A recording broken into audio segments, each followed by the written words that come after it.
लग रहा है कि नरेंद्र मोदी को अच्छे अंक मिल रहे हैं।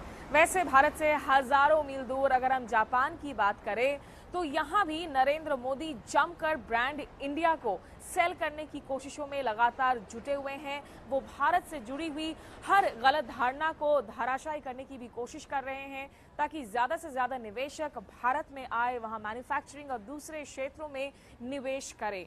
नरेंद्र मोदी ने आज एक बार फिर से इन्वेस्टर्स को और भारत जापान संबंधों पर अपनी राय देते हुए कहा कि अगर लोग भारत में आते हैं, वहां पर व्यापार के लिए दस्तक देते हैं, तो लाल फीताशाही का उन्हें सामना नहीं करना पड़ेगा, बल्कि लाल कालीन बिछाकर उनका स्वागत किया जाएगा।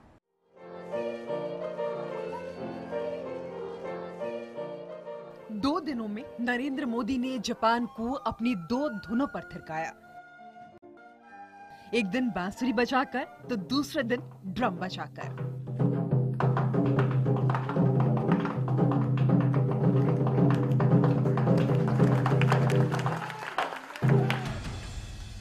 जाहिर है भारतीयों ने मोदी के इस अवतार को नहीं देखा था। इन तस्वीरों ने साफ कर दिया कि मोदी सुर साधक हैं, चाहे संगीत हो या फिर विकास। और इसी विकास सुर को जापान में साधने के लिए मोदी ने भारत के माथे पर लगे कलंक को मिटाने की कोशिश की। कहा कि भारत को कभी सपेरों का देश कहा जाता था, हम सांप से खेलते थे, लेकिन अब हम चूहों से खेलते हैं।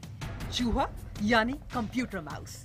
जाहिर है मोदी भारत के पिछड़ेपन पर पश्चिमी देशों के कटाक्ष, मजाक, अपमानजनक हास्य पर वार कर रहे थे, जो सिर्फ इसे सपेरों और अंधविश्वासियों का देश मानकर तवज्जो नहीं देते थे। पहले हम सांप से खेलते थे, अब हम माउस से खेलते हैं।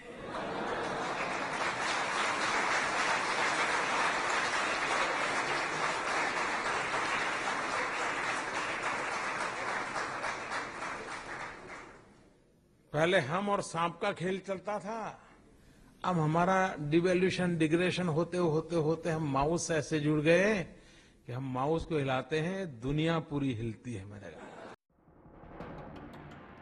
तो सवाल यह है कि सांप से खेलने वाला भारत अब चूहे या माउस से खेलकर क्या दुनिया जीत लेगा? सपेरों के देश के अलावा भारत के माथे पर एक और ठप्पा लगा हुआ है, लाल फीताशाही का।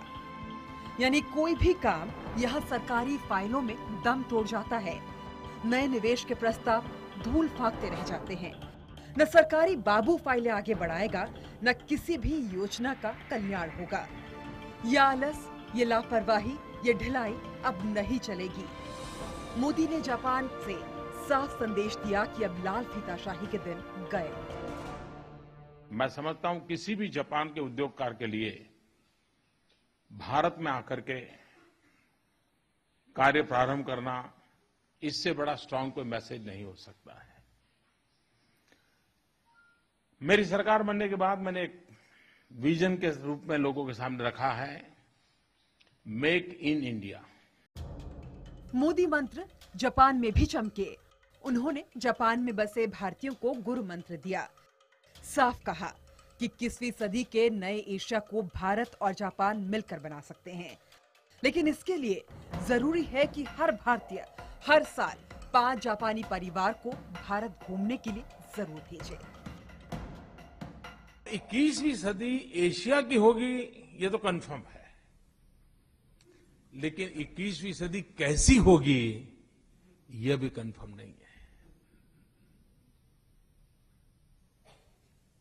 और वो कैसी होगी ये उस बात पर डिपेंड करता है कि भारत और जापान की मैत्री कैसी है।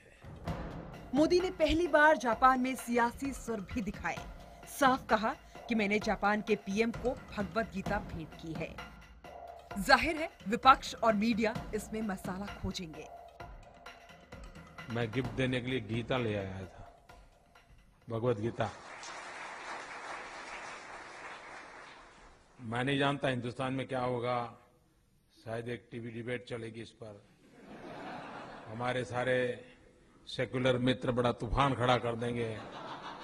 ये मोदी अपने आप में समझता क्या है, गीता लेके गया मतलब उसने उसको भी कम्युनल कर दिया। Smita Sharma, Japan, IBN 7।